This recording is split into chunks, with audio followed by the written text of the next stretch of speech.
हसबे ममूर अपने मियाँ दा 1 2 3 किन्ने मैं गिन चुकी हूँ लेकिन हजे तक आए नहीं। हाय हाय हाय हाय लड़ मर चले साल कर लगा कि मैं पीछे देखी तो तू है क्या नहीं तो मेरे मुंह से निकलिया मैं कहा मुर्शिद किधर गया। अस्सलाम वालेकुम जी, कैसे हैं आप सब? मैं ठीक, शुक्र अल्हम्दुलिल्लाह। दुआ करती हूँ आप भी माशाल्लाह ठीक ठाक रहें, खुश रहें।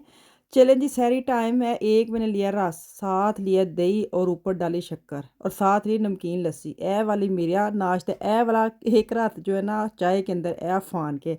अब्बा जी लेट हो गए काम पे, उन्होंने उत्थे रख लेना रोज़ा। तो जो बेटा है वो अपने दोस्त के घर गया है, उसने वहाँ पे रोज़ा रखना है। मैं और अफान अकेले 4:32 हो गए तो 4:37 रोज़ा बंद होना है। असी फटाफट खाने तो फिर पढ़ने नमाज़ा। सच्ची वाली मीडिया मार्केट में कल नहीं गई थी, कल मैं एक्शन फिर फुर के ना वापस आ गई सा ते अज मैं चली हाँ। तो मौसम बड़ा ही मज़ेदार है, चिड़ियाँ बोलन दियां ने ते कोई सुकून आंदा वे। ते इत्थे मैं इंतज़ार कर रही हूँ हसबे ममूर अपने मियाँ दा 1 2 3 किन्ने मैं गिन चुकी हूँ लेकिन हजे तक आए नहीं। ओ वेखो कबूतर लड़न दे, हाय नज़र आंदे ने। हाय हाय हाय हाय लड़ मर चले सच्ची इंसान भी जानवर भी अपने हक लिए लड़ो लेकिन वैसे ही ना लड़ो, अपने हक लिए बोलो लेकिन वैसे किसी ते तुसी हमला ना करो बिला वजह दा, एवें एनर्जी ज़ाया करनी। चलो जी आ जाओ। हाय सच्ची मैं घर च मिला लगदा मेरी वाहद फैमिली है कि मैं बाहर आ जानी, मेरे मियाँ अंदर रहिंदे ने। कित्थे रह गए हो? हाँ जी घर छड़िया वे 10 मिनट हो गए मैं सुनिया है। हाँ जी अंदर जाना ही पैना मैनूं लगदा। हैलो कित्थे हो? यार मैं ना एक खत दा लिफाफा लब्भन दिया अच्छा ब्राउन जा दे देवां? चलो मैं आनी ठहरो जी।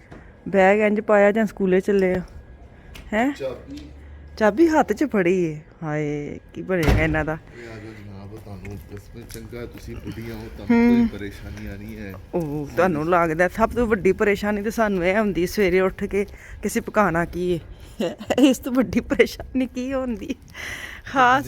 ਕੀ ਜਵਾਬ ਹੁੰਦਾ ਹਾਂ ਕੀ ਪਕਾਣਾ ਹੈ ਆਹੋ ਬੰਦੇ ਨੇ ਦੇਖ ਲਓ ਜੋ ਮਰਜ਼ੀ ਪਕਾ ਲਓ। ਆਹੋ ਤੇ ਤੁਸੀਂ ਅਕਸਰ ਕਹਿੰਦੇ ਨੇ ਰਾਤ ਨੂੰ ਪੁੱਛਿਆ ਕਰ ਰਾਤ ਨਹੀਂ ਅੱਜ ਕੱਲ੍ਹ ਤੇ ਵੈਸੇ ਨਹੀਂ ਹੁਣ ਪਤਾ ਲੱਗਣ ਦਿਆ ਕੀ ਪਕਾ। ਖਾਣਾ ਕੀ ਪੀਣਾ ਲੇਕਿਨ ਨਾ ਇੱਥੇ ਇੰਨਾ ਸਾੜ ਪੈਂਦਾ ਵੇ। ਤੁਸੀਂ ਰਹੀ ਨਹੀਂ ਟਾਈਮ, ਹੁਣ ਕੀ ਕਰੀਏ ਫਿਰ ਤੁਹਾਡਾ ਤੇ ਮਸਲਾ ਹੈ ਨਾ, टैबलेट खाओ। अच्छा जी चलिए चूं चूं शुरू हो गई है। किड्डा सोहना मौसम है, एड्डा मज़ा आंदे है। ਇਹ ਘਰ ਵਾਲੇ हाँ ਇਹਨਾਂ ਨੂੰ ਪਤਾ ਨਵਾਂ ਘਰ ਹੁਣ ਕਿੱਥੇ ਲਿਆ हाँ ਉਹ ਜਿਹੜਾ ਨਹੀਂ ਔਰੇਂਜ ਕਲਰ ਦਾ अच्छा जो खाली हुई ना ने ले लिया। ਇਹਨਾਂ ਨੇ ਉੱਧਰ ਚਲੇ ਗਏ। ते इत्थे किन्ने कमरे ने? ਇੱਥੇ ਮੈਂ ਕਿਹਾ 3 ਕਮਰੇ ਨੇ ਉਹ ਉੱਥੇ 4 ਚਾਰ। ਕਮਰੇ ਨੇ। अच्छा है इत्थे वाले नूं देई जांदे ने, बाहर वाले नूं नहीं देंदे। पता नहीं इलैक्शन बॉय जेह्ड़े लोग रहिंदे ने फतरा कराया है, कोई भी घर खाली होना है तो सानू ही देना है। ਨਹੀਂ ਮੈਂ ਕਿਹਾ ਇੱਥੇ ਹੈ ਹੀ 4 ਮਤਲਬ ਜ਼ਿਆਦਾ ਤੋਂ ਜ਼ਿਆਦਾ 4 ਕਮਰੇ ਨੇ। ਨਹੀਂ ਸਾਨੂੰ ਵੀ ਮਾਸ਼ਾਅੱਲਾ ਜ਼ਿਆਦਾ ਕਮਰੇ ਚਾਹੀਦੇ ਨੇ ਹੁਣ। समझा जा चलो अल्लाह खैर करे इंशाल्लाह मिलेगा। इत्थे दा मसला पता सब तो गंदा की है, घर बहुत सोहना है, थोड़ा जिहा 4-5 सीढ़ियां होनियां चाहिदियां ने ऊपर ਲਈ ना कि ਜ਼ਮੀਨ ਤੇ ਜਿਹੜਾ ਘਰ ਹੈ ਨਾ ਥੋੜਾ ਜਿਹਾ ਬਹੁਤ ਜ਼ਿਆਦਾ ਗੰਦਾ ਹੈ, ਮਿੱਟੀ ਬਹੁਤ ਆਂਦੀ ਹੈ। ਅੱਛਾ ਜਿਹੜੇ ਜ਼ਮੀਨ ਦੇ ਉੱਤੇ ਘਰ ਹਾਂ ਜ਼ਮੀਨ ਤੇ ਜਿਹੜੇ ਘਰ ਨੇ 3-4 ਸੀੜੀਆਂ ਹੋਣੀਆਂ ਚਾਹੀਦੀਆਂ ਨੇ। ਸੈਕਿੰਡ ਇਹਦਾ ਸਿਰਫ ਇਹ ਵੇ ਕਿ ਸ਼ੀਸ਼ੇ ਜਿੰਨੇ ਮਰਜ਼ੀ ਉਹਨਾਂ ਨੇ ਮੋਟੇ ਲਾ ਦਿੱਤੇ ਨਾ ਤੇ ਉਹ ਸ਼ਿਮਲ ਆਂਦੀ ਹੈ। ਸ਼ਿਮਲ ਮਤਲਬ ਉੱਲੀ ਟਾਈਪ ਨਾ। ਹਾਂ ਨਹੀਂ ਇਹ ਜਨਾਬ ਹੈ ਵੀ ਨਾ ਘਰਾਂ ਦੇ ਵਿੱਚ ਸਾਰੇ ਘਰਾਂ 'ਚ ਵੇ। ਕਿ ਅਸੀਂ ਹੁਣ ਤੂੰ ਮੇਰੇ ਨਹੀਂ ਖਿਆਲ ਦੇ ਵਿੱਚ ਕਿ ਸਾਰਾ ਦਿਨ ਸਾਰੀਆਂ ਖਿੜਕੀਆਂ ਖੁੱਲੀਆਂ ਰਹਿੰਦੀਆਂ ਨੇ। ਨਹੀਂ ਨਹੀਂ ਬਹੁਤ ਰਹਿੰਦੇ ਹੀ ਹੈ, ਅੱਧੀਆਂ ਖਿੜਕੀਆਂ ਖੁੱਲੀਆਂ ਨੇ। ਮੇਰਾ ਮਤਲਬ ਉੱਪਰ ਵਾਲੇ ਖਿੜਕੀਆਂ ਖੁੱਲੀਆਂ ਰਹਿੰਦੀਆਂ, ਹਵਾ ਲੱਗਦੀ ਰਹਿੰਦੀ। ਲੇਕਿਨ ਬੜੀ ਦੇਰ ਤੱਕ ਮੈਨੂੰ ਆਈ ਸੀ ਸ਼ਾਇਦ ਸਾਡੇ ਘਰ 'ਚ ਇਹ ਮਸਲਾ ਹੈ। ਲੇਕਿਨ ਨਾਲ ਦਾ ਘਰ ਹੈ ਮੇਰੇ ਖਿਆਲ ਉਹਨਾਂ ਨੇ ਵੀ ਹੁਣ ਮਸ਼ੀਨਾਂ ਲਾਈਆਂ ਨੇ ਉਸ ਘਰ ਦੇ ਵਿੱਚ ਉੱਲੀ ਖਤਮ ਕਰਨ ਵਾਸਤੇ। ਯਾ ਬਹੁਤ ਗੰਦਾ ਹੈ ਇੱਥੇ ਸਿਸਟਮ। ਕੁਛ ਇਸ ਲਈ ਵੀ ਅਸੀਂ ਘਰ ਬਦਲਣਾ ਚਾਹੁੰਦੇ ਹਾਂ। ਚਲੋ ਫਿਲਹਾਲ ਤਾਂ ਅਸੀਂ ਮਾਸ਼ਾਅੱਲਾ ਅੱਲਾ ਦਾ ਸ਼ੁਕਰ ਕਰੀਦਾ ਜਿਨ੍ਹਾਂ ਕੋਲ ਨਹੀਂ ਹੈ। ਘਰ ਲੱਭਣੇ ਬੜੇ ਔਖੇ ਨੇ ਜਰਮਨੀ 'ਚ। ਅੱਜ ਕੱਲ੍ਹ ਤਾਂ ਵੈਸੇ ਬਹੁਤ ਔਖਾ ਹੈ। ਚਲੋ ਜੀ ਗੱਡੀ ਘੱਟ ਲੈਣ ਜਾਣ ਤੇ ਸੈਰ ਬਹੁਤੀ ਹੋ ਜਾਂਦੀ ਸਾਡੀ ਮੋਰ ਕੱਤ ਕੇ ਗੱਡੀ। ਜਗ੍ਹਾ ਨਹੀਂ ਸੀ ਲੱਭਣ ਦੀ ਮੈਂ ਕਰ। ਚਲੋ ਕੋਈ ਨਹੀਂ, ਥੋੜੀ ਵਾਕ ਹੀ ਹੋ ਜਾਂਦੀ ਸੁਬਾਹ। ਮੈਂ ਕਰੀ ਜਾ ਮੈਂ ਵੈਸੇ ਗੱਲ ਸੁਣਾ ਦਿਆ ਪਿੱਛੇ ਮੁੜ ਕੇ ਵੇਖਿਆ ਤੇ ਹੈ ਹੀ ਨਹੀਂ। ਤੁਸੀਂ ਨਾ ਮੈਨੂੰ 1 ਮਿੰਟ ਇਹਨਾਂ ਨੇ ਮੈਨੂੰ ਕਿ ਤੂੰ ਸ਼ੁਰੂ ਕੀਤੀ ਗੱਲ 1 ਮਿੰਟ ਮੈਂ ਤੇਰੇ ਨਾਲ ਗੱਲ ਕਰਨੀ ਹੈ। ਤੇ ਇੱਥੇ ਅਸੀਂ ਪਹੁੰਚ ਗਏ ਹਾਂ ਤੇ ਚੁੱਪ ਨੇ। ਨਹੀਂ ਮੈਂ ਨਾ ਹੁਣ ਜਦੋਂ ਗੱਲ ਮੈਂ ਸਮਝ ਲੱਗੀ ਨਾ ਤੇ ਮੈਂ ਤੇਰੇ ਨਾਲ ਗੱਲ ਕਰਨ ਲੱਗਾ ਤੇ ਮੈਂ ਪਿੱਛੇ ਵੇਖੀ ਤੇ ਤੂੰ ਹੈ ਕਿ ਨਹੀਂ ਤੇ ਮੇਰੇ ਮੂੰਹ ਚੋਂ ਨਿਕਲਿਆ ਮੈਂ ਕਿਹਾ ਮੁਰਸ਼ਦ ਕਿੱਧਰ ਗਿਆ ਮੁਰਸ਼ਦ ਕਿੱਧਰ ਗਿਆ। ਅੱਗੇ ਨਹੀਂ ਬਿਠਾਇਆ ਜਨਾਬ। ਅੱਛਾ ਜੀ, ਰੋਜ਼ਾ ਹਮਾਰੇ ਰੱਖ ਲਈ ਹੈ। ਅਸੀਂ ਮਾਂ ਪੁੱਤਰ ਨੇ ਅੱਜ ਰੋਜ਼ਾ ਰੱਖਿਆ ਵੇ। ਅਫਾਨ ਸਾਹਿਬ ਨੇ ਵੀ ਰੱਖਿਆ। ਛੁੱਟੀਆਂ ਹੋ ਗਈਆਂ ਨੇ ਤੇ ਉਹਨੂੰ ਮੈਂ ਵਾਅਦਾ ਕੀਤਾ ਸੀ ਕਿ ਛੁੱਟੀਆਂ ਵਿੱਚ ਅਫਾਨ ਤੂੰ ਰੋਜ਼ਾ ਰੱਖ ਲਈ। ਉਹ ਸਕੂਲ ਦੇ ਦਿਨਾਂ 'ਚ ਵੀ ਬੜਾ ਕਹਿੰਦਾ ਰਿਹਾ ਵੇ, ਲੇਕਿਨ ਫਿਰ ਵੀ ਮੈਂ ਨਾ ਉਹਨੇ ਇੱਕ ਦੋ ਰਖਵਾ ਕੇ ਤੇ ਨਹੀਂ, ਉਹ ਫਿਰ ਪਤਾ ਕੀ ਕਰਦੇ, ਸਕੂਲ ਰੋਜ਼ਾ ਰੱਖ ਕੇ ਸਕੂਲ ਜਾਂਦਾ ਸੀ, ਵਾਪਸ ਆ ਕੇ ਸੋ ਜਾਂਦਾ ਸੀ। ਫਿਰ ਉਹ ਸਕੂਲ ਦਾ ਕੰਮ ਜਿਹੜਾ ਬਿਲਕੁਲ ਨਹੀਂ ਸੀ ਉਹਦੇ ਕੋਲ ਹੁੰਦਾ। ਤੇ ਉਦਾਰੀ ਗੱਲ ਬੱਚਾ ਰੋਜ਼ਾ ਤੇ ਫਿਰ ਰੋਜ਼ਾ ਹੈ ਨਾ। ਤੇ ਮੈਂ ਹੁਣ ਜੁਮੇ ਨੂੰ ਛੁੱਟੀਆਂ ਹੋਈਆਂ ਤੇ ਮੈਂ ਉਹਨਾਂ ਨਾਲ ਵਾਅਦਾ ਕੀਤਾ ਸੀ ਕਿ ਛੁੱਟੀਆਂ 'ਚ ਤੂੰ ਰੋਜ਼ਾ ਰੱਖੀ ਨਾ। ਤੇ ਉਹ ਮੇਰੇ ਨਾਲ ਅੱਜ ਰੋਜ਼ਾ ਰੱਖਣ ਲਈ ਉੱਠਿਆ ਸੀ ਤੇ ਅਸੀਂ ਨਮਾਜ਼ਾਂ ਪੜ੍ਹੀਆਂ ਤੇ ਹੁਣ ਦਿਨ ਚੜ੍ਹ ਗਿਆ, ਉਹ ਹਜੇ ਸੁੱਤੇ ਤੇ ਮੈਂ ਆ ਗਈ ਹਾਂ ਅੱਜ ਸੱਚੀ ਮੁੱਚੀ ਮੀਡੀਆ ਮਾਰਕੀਟ 'ਚ। ਮੈਂ ਕਿਹਾ ਇੱਥੇ ਆ ਕੇ ਮੈਂ ਬਿੱਲਾਂ ਦਾ ਪੁੱਛਾਂ ਕੀ ਸੀ ਉੱਥੇ। ਉੱਥੇ ਸੀ ਉਹ ਤਿੰਨ ਚਾਂਸ ਦੇ ਵਿੱਚ ਤੁਸੀਂ ਗੋਲ ਕਰਨਾ ਸੁਰਾਖ ਦੇ ਵਿੱਚ ਪਾਉਣਾ, ਠੀਕ ਹੈ। ਤੇ ਫਿਰ ਤੁਹਾਨੂੰ 5% ਸਸਤੀ ਟਿਕਟ ਲੱਭੇਗੀ ਜਦੋਂ ਮਾਈਨਸ ਦਾ ਮੈਚ ਲੱਗੇਗਾ। ਹਾਏ ਹਾਏ ਇੰਨੀ ਮਿਹਨਤ ਕਰੋ ਜਨਾਬ, ਕਾਹਦੀ ਰਸ਼ ਲੱਗੀ? ਬਹੁਤ ਰਸ਼ ਵੇ। ਹਾਂ ਈਦ ਆਉਂਦੀ ਹੈ ਨਾ ਇਹਨਾਂ ਦੀ। ਕਿਹੜੀ ਇਹਨਾਂ ਦੀ? ਸਾਡੀ ਈਦ ਆਉਂਦੀ ਇਹਨਾਂ ਦੀ ਵੀ ਈਦ ਆਉਂਦੀ। ਈਸਟਰ ਕੀ ਹੁੰਦਾ? ਅੱਛਾ ਚਲੋ, ਛੁੱਟੀਆਂ ਕਾਹਦੀਆਂ ਨੇ? ਅੱਛਾ ਅਸੀਂ ਮੀਡੀਆ ਜਾਣਾ ਹੈ ਹੁਣ। ਹਾਂਜੀ ਚਲੋ ਚਲੋ ਜੀ, ਮੀਡੀਆ ਮਾਰਕੀਟ ਆ ਕੇ ਖਲੋ ਗਏ ਤੇ ਇੱਥੇ ਘੜੀ ਵੇਖਣ ਦੇ। ਇੱਥੇ ਨਾ ਜਿਹੜੇ ਲੁਕਮਾਨ ਲੈ ਕੇ ਦਿੱਤੇ ਨਾ, ਮੁਝੇ ਵੀ ਵਾਚ ਲੈ ਕੇ दी जो मैं पहनी रखती और इनकी ब्लैक थी। और ਇਹਨਾਂ ਨੇ ਪਤਾ ਨਹੀਂ ਟੈਕਸੀ ਤੇ ਆਪਣੀ ਕਿਤੇ ਗੱਡੀ ਤੇ ਲਾ ਕੇ ਚਾਰਜਰ ਤੇ ਲਾਈ ਹੈ, ਕੋਈ ਸਵਾਰੀ ਚੁੱਕ ਕੇ ਲੈ ਗਈ। ਇਹਨਾਂ ਨੂੰ ਇੰਨਾ ਅਫਸੋਸ ਹੈ ਕਿ ਮੇਰੀ ਉਹ ਘੜੀ ਜਿਹੜੀ ਨਾ ਗਵਾਚ ਗਈ। ਜ਼ਾਰੀ ਗੱਲ ਅਫਸੋਸ ਘੜੀ ਦਾ ਵੀ ਹੈ ਵੇ, ਇੰਨੀ ਮਹਿੰਗੀ। ਦੂਸਰਾ ਬੇਟੇ ਨੇ ਲੈ ਕੇ ਦਿੱਤੀ ਸੀ ਤੇ ਫਿਰ ਉਹਨੂੰ ਤੁਹਾਨੂੰ ਦੱਸਣ ਨਹੀਂ ਦੀ। ਮੈਂ ਅੱਜ ਵੀਡੀਓ 'ਚ ਕਰ ਛੜਿਆ, ਆਪੇ ਵੇਖ ਲਏਗਾ। ਇਹਨਾਂ ਦਾ ਇੰਨਾ ਹੌਸਲਾ ਨਹੀਂ ਹੈ ਕਿ ਮੈਂ ਉਹਨੂੰ ਦੱਸਾਂ ਕਿ ਮੇਰੇ ਕੋਲੋਂ ਘੜੀ ਗਵਾਚ ਗਈ, क्योंकि पहला गिशिंग लेके दी है तो उसने मुझे और इनको। तो आपको पता ਜਦੋਂ ਬੱਚੇ ਕੋਈ ਚੀਜ਼ ਲੈ ਦਿੰਦੇ ਨੇ ਨਾ ਤੇ ਉਹ ਬੜੀ ਕਰੀਬ ਹੁੰਦੀ, ਖਾਸ ਉਹ ਜਦੋਂ ਪਹਿਲੀ ਵਾਰੀ ਲੈ ਕੇ ਦੇਵੇ। ਤੇ ਉਹ ਇਹਨਾਂ ਕੋਲ ਹੁਣ ਗਵਾਚ ਕੇ ਹੁਣ ਮੈਂ ਪਾਣੀ ਆ ਤੇ ਜਦੋਂ ਮੈਂ ਮੇਰੀ ਘੜੀ ਵੇਖਦੇ ਨੇ ਤੇ ਵਿਚਾਰਿਆਂ ਦੇ ਹਾਏ ਨਿਕਲਦਾ ਵੇ। ਤੇ ਕੋਈ ਨਹੀਂ, ਮੈਨੂੰ ਇਹ ਕਿ ਜੇ ਤੇ ਕਿਸਮਤ 'ਚ ਹੋਈ ਤੇ ਮਿਲ ਜਾਵੇਗੀ। ਵੇਖੋ ਹੁਣ ਕੀ ਕਰਦੇ ਨੇ।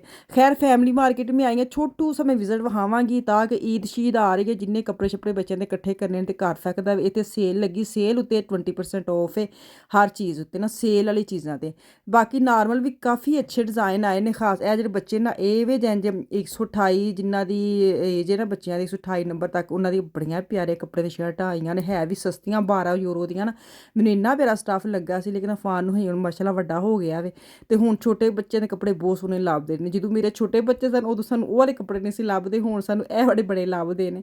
ਚਲੋ ਜੀ, ਇੱਥੇ ਮੀਡੀਆ ਮਾਰਕੀਟ ਮੈਂ ਕੰਮ ਨਿਬੇੜਿਆ, ਬੜਾ ਹੀ ਰਸ਼ ਸੀ। ਮੈਂ ਉੱਥੋਂ ਵਾਪਸ ਆ ਗਈ। ਮੈਂ ਕਿਹਾ ਇੱਥੇ ਜ਼ਿਆਦਾ ਟਾਈਮ ਨਹੀਂ ਵੇਸਟ ਕਰਨਾ, ਕਿਉਂਕਿ ਜਾ ਕੇ ਅਫਤਾਰੀ ਬਣਾਉਣੀ ਸੀ। ਮੈਂ ਸੁਬਾਹ ਹੀ ਉੱਠ ਕੇ ਨਾ ਸਭ ਤੋਂ ਪਹਿਲੇ ਮੈਂ ਪੀਜ਼ੇ ਦਾ ਆਟਾ ਗੁੰਨਿਆ ਸੀ। ਮੈਂ ਕਿਹਾ ਪੀਜ਼ਾ ਇੱਕ ਐਸੀ ਚੀਜ਼ ਹੈ ਕਿ ਉਹ ਸਾਰੇ ਖਾ ਲੈਂਦੇ ਨੇ ਨਾ, ਚਲੋ ਨਾਲ ਛੋਟੀ ਮੋਟੀ ਚੀਜ਼ਾਂ ਦਾ ਬੰਦਾ ਬਣਾ ਹੀ ਲੈਂਦਾ ਵੇ। ਤੇ ਮੈਂ ਇੱਥੇ 2 ਜਿਹੜੇ ਨਾ ਪੀਜ਼ੇ ਵੇਲ ਕੇ ਤੇ ਮੈਂ ਪਾਏ ਨੇ ਟਰੇ ਵਿੱਚ। ਤੇ ਇੱਥੇ ਵਿਸ਼ਾਲ ਬਾਜੀ ਵੀ ਆਪਣੇ ਲੈ ਕੇ ਬਹਿ ਗਈ, ਆਪਣਾ ਸੌਦਾ ਸਮਾਨ ਲੈ ਕੇ ਆਈ। ਮੈਨੇ ਅੱਜ ਬਣਾਣੇ ਕੁਕੀਜ਼ ਤੇ ਮੈਨੇ ਕਹਾ ਹਾਏ ਹਾਏ ਵਿਸ਼ਾਲ, ਮੈਨੂੰ ਪਹਿਲੇ ਆਪਣਾ ਕੰਮ ਨਿਬੇੜ ਲੈਣ ਤੇ ਫਿਰ ਆਪ ਕੁਕੀਜ਼ ਬਣਾਉਣਾ ਨਾ। ਤੇ ਇੱਥੇ ਮੈਂ ਸੌਸ ਬਣਾਈ ਹੈ। ਸੌਸ ਨੂੰ ਚੰਗੀ ਤਰ੍ਹਾਂ ਮੈਂ ਮਸਾਜ ਕਹਿੰਦੀ ਚੰਗੀ ਤਰ੍ਹਾਂ ਫੈਲਾ ਦੇਵਾਂਗੀ ਤੇ ਇਸ ਤੋਂ ਬਾਅਦ ਮੈਂ ਇਹਦੇ ਉੱਤੇ ਪਾਵਾਂਗੀ ਚੀਜ਼ਾਂ। ਫਿਲਹਾਲ ਮੈਂ ਇੱਕ ਪੀਜ਼ਾ ਜਿਹੜਾ ਰੈਡੀ ਕਰਨੀ ਤੁਹਾਨੂੰ ਵਿਖਾਉਂਦੀ ਹਾਂ। ਥੱਲੇ ਮੈਂ ਬਿਲਕੁਲ ਕੀ ਕਹਿੰਦੇ ਨੇ ਬੇਸ ਤੇ ਮੈਂ ਨਾ ਹਲਕੀ ਚੀਜ਼ ਜ਼ਰੂਰ ਪਾਉਂਦੀ ਹਾਂ। ਪਤਾ ਨਹੀਂ ਕਿਉਂ ਸ਼ੁਰੂ 'ਚੋਂ ਆਦਤ ਤੇ ਨਾ ਵੀ ਪਾਓ ਤਾਂ ਚੱਲ ਜਾਏਗਾ, ਲੇਕਿਨ ਚੀਜ਼ ਜਦੋਂ ਬਹੁਤ ਜ਼ਿਆਦਾ ਹੋਵੇ ਨਾ ਉਦੋਂ ਹੱਥ ਨਹੀਂ ਟਿਕਦਾ। ਉਦੋਂ ਹੁੰਦਾ ਇਹ ਵੀ ਪਾ ਲਓ, ਉਹ ਵੀ ਪਾ ਲਓ। ਖੈਰ ਪਾਪਰੀਕਾ ਮੈਂ ਮਿਕਸ ਕਰ ਲਈ, ਰੈੱਡ ਤੇ ਗ੍ਰੀਨ, ਇਹਨਾਂ ਨੂੰ ਮਿਕਸ ਕਰਕੇ ਤੇ ਮੇਰੇ ਉੱਤੇ ਪਾਵਾਂਗੇ। ਪੀਜ਼ਾ 'ਚ ਜੇ ਤੁਸੀਂ ਚੀਜ਼ਾਂ ਪਾਉਣੀਆਂ ਤੇ ਪੀਜ਼ਾ ਬਣ ਜਾਣਾ ਵੇ। ਤੇ ਇੱਕ ਪਾਸੇ ਮੈਂ ਹਰੀਆਂ ਮਿਰਚਾਂ ਜਿਹੜੀਆਂ ਨਾ ਪਰਸੋਂ ਚੌਥ ਧੋ ਕੇ ਮੈਂ ਕਿਹਾ ਸੁਕਾਈਆਂ ਸਨ ਕਿ ਇੱਦਾਂ ਮੈਂ ਅਚਾਰ ਪਾਵਾਂਗੀ। ਉਹ ਰਹਿੰਦਾ ਨਾ ਬੰਦੇ ਦਾ ਰਹਿ ਹੀ ਜਾਂਦਾ, ਕਿਉਂਕਿ ਇੱਕ ਐਸੀ ਰੂਟੀਨ ਹੈ ਵਾਲੀ ਮਾਸ਼ਾਅੱਲਾ ਮਹੀਨੇ ਦੇ ਵਿੱਚ। ਤੇ ਇਹੀ ਹੁੰਦਾ ਕਿ ਜਿਹੜਾ ਕੰਮ ਨਾ ਬਚਤ ਹੋ ਜੇ ਟਾਈਮ ਦੀ, ਉਹ ਬਚਾ ਲਈਏ। ਤੇ ਐਸੇ ਲਈ ਨਾ ਉਹ ਵਾਲਾ ਕੰਮ ਨਾ ਇੱਕ ਕਰ ਲਓ ਤੇ ਦੂਜਾ ਛੱਡ ਛੱਡਦਾ ਕੱਲ੍ਹ ਤੇ ਕੱਲ੍ਹ ਨਾਲ ਇੱਕ ਹੋਰ ਰਲ ਜਾਂਦਾ। ਐਸੇ ਚੱਕਰਾਂ 'ਚ ਮੈਂ ਅਚਾਰ ਪਾਇਆ ਨਹੀਂ ਅੱਜ, ਉਹਦਾ ਵੀ ਹਜੇ ਮੈਂ ਕੰਮ ਨਿਬੇੜਨਾ। ਫਿਲਹਾਲ ਮੈਨੂੰ ਇੱਥੇ ਪੀਜ਼ਾ ਬਣਾ ਕੇ ਤੇ ਮੈਂ ਓਵਨ 'ਚ ਵਾੜਾਂ, ਜਗ੍ਹਾ ਵੀ ਖਾਲੀ ਹੋ ਜਾਏਗੀ। ਵਿਸ਼ਾਲ ਨੇ ਵੀ ਕੁਕੀਜ਼ ਵਗੈरह बनानी है, वो भी फिर उसको स्पेस मिल जाएगी और मुझे मैं साइड पे हो जाऊँगी ना।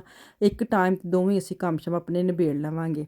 ਤੇ ਖੈਰ ਅੱਜ ਕੱਲ੍ਹ ਈਦ ਦੀਆਂ ਹੁਣ ਅੱਗੋਂ ਮਾਸ਼ਾਅੱਲਾ 15 ਰੋਜ਼ੇ ਨੇ, ਅੱਧਾ ਮਾਸ਼ਾਅੱਲਾ ਰਮਜ਼ਾਨ ਗੁਜ਼ਰ ਗਿਆ, ਅੱਲਾ ਖੈਰ ਕਰੇ।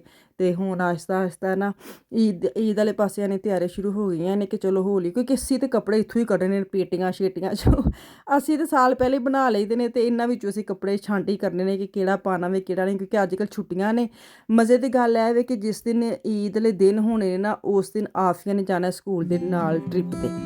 ਹੁਣ ਉਹ ਵਿਚਾਰੇ ਨੇ ਈਦ नहीं मनानी, ਉਹਦੀਆਂ ਵੀ ਮੈਂ ਚੀਜ਼ਾਂ ਇਕੱਠੀਆਂ करनियां ने कि उन्हें जो साथ लेके जाना है, जो उन्होंने लिस्ट दी होती है ना वो तैयार करनी है। वैसे तो मैंने कोई ईद की इतनी शॉपिंग करनी नहीं होती क्योंकि मेरे पास सारी चीज़ें घर में होती हैं, सब के कपड़े शपड़े कोई लेने देने नहीं होते, लेकिन ਉਹਦੀਆਂ ਚੀਜ਼ਾਂ ਮੈਂ ਇਕੱਠੀਆਂ ਕਰਨੀਆਂ ਨੇ। ਉਹਨੇ ਹੁਣ ਸਾਡੇ ਨਾਲ ਈਦ ਉੱਤੇ ਨਹੀਂ ਹੋਣਾ, ਉਹਨੂੰ ਬੜਾ ਅਫਸੋਸ ਹੈ। ਪਤਾ ਨਹੀਂ ਕਿਉਂ ਇਹਨਾਂ ਟੀਚਰਾਂ ਨੇ ਆਦਿ ਗੌਰ ਹੀ ਨਹੀਂ ਕੀਤਾ ਹੈ। ਖੈਰ ਈਮੇਲ ਵਗੈਰਾ ਸਾਰੇ ਮੁਸਲਮਾਨ ਜਿਹੜੇ ਉਹਨਾਂ ਲਿਖੀਆਂ ਨੇ, ਅਸੀਂ ਵੀ ਲਿਖੀਆਂ ਨੇ ਕਿ ਤੁਸੀਂ ਕਮ ਸੇ ਕਮ ਅੱਗੋਂ ਧਿਆਨ ਰੱਖਣ ਨਾ ਕਿ ਸਾਡੇ ਜਿਹੜੇ ਤਿਉਹਾਰ ਨੇ ਉਹਨਾਂ ਨੂੰ ਜ਼ਰਾ ਨਜ਼ਰ ਰੱਖਣ ਕਿ ਹਾਂ ਇਹਨਾਂ ਦਿਨਾਂ 'ਚ ਕੋਈ ਐਸਾ ਪ੍ਰੋਗਰਾਮ ਨਹੀਂ ਕਰਨਾ। ਹੱਦ ਹੀ ਮੁੱਕੀ ਪਈ ਹੈ। ਤੇ ਖੈਰ ਮੈਂ ਆਫੀਆ ਨਾਲ ਵਾਅਦਾ ਕੀਤਾ ਕਿ ਜਦੋਂ ਤੂੰ ਵਾਪਸ ਆਵੇਂਗੀ ਨਾ ਅਸੀਂ ਫਿਰ ईद कर लवांगे। तो बड़ी खुश है, वाह जी वाह। मामा ने मुझे कह दिया कि जब आप वापस आओगे ना हम फिर ईद करेंगे। मैं क्या हाँ जी तू वापस आएंगे ना ਅਸੀਂ फिर दोबारा ईद कर लवांगे ना। तो खुश है। ਮੈਨੂੰ ਕਹਿਣ ਸੀ ਵੈਸੇ ਅਸੀਂ ਕੱਪੜੇ ਪਾਵਾਂਗੇ, ਵੈਸੇ ਅਸੀਂ ਈਦ ਪੜ੍ਹਨ ਜਾਵਾਂਗੇ। ਮੈਂ ਕਿਹਾ ਹਾਂ ਈਦ ਪੜ੍ਹਨ ਦਾ ਮੈਂ ਕਿਹਾ ਨਹੀਂ ਪਤਾ, ਲੇਕਿਨ ਕੱਪੜੇ ਛੱਪੜੇ ਅਸੀਂ ਵੈਸੇ ਪਾ ਕੇ ਅਸੀਂ ਵੈਸੇ ਖਾਣਾ ਛਾਣਾ ਖਾਣ ਚਲੇ ਜਾਵਾਂਗੇ। ਤੇ ਖੁਸ਼ ਹੋ ਗਈ ਨਾ। ਤੇ ਚਲੋ ਜੀ ਹਰੀਆਂ ਮਿਰਚਾਂ ਜਿਹੜੀਆਂ ਵੇਖੋ ਨਾ ਸੁੱਕ ਗਈਆਂ ਨੇ ਕਿਉਂਕਿ 2 ਦਿਨ ਹੋ ਗਏ ਵਿਚਾਰੇ ਨੂੰ ਮੈਂ ਸੁਕਾਇਆ ਵੇ। ਹੁਣ ਮੈਂ ਇਹਨਾਂ ਨੂੰ ਲੰਬੇ ਰੁੱਖ 'ਚ ਨਾ ਕੱਟ ਲਾ ਕੇ ਤੇ ਇਹਨਾਂ ਨੂੰ ਮੈਂ ਰੱਖ ਲਵਾਂਗੀ।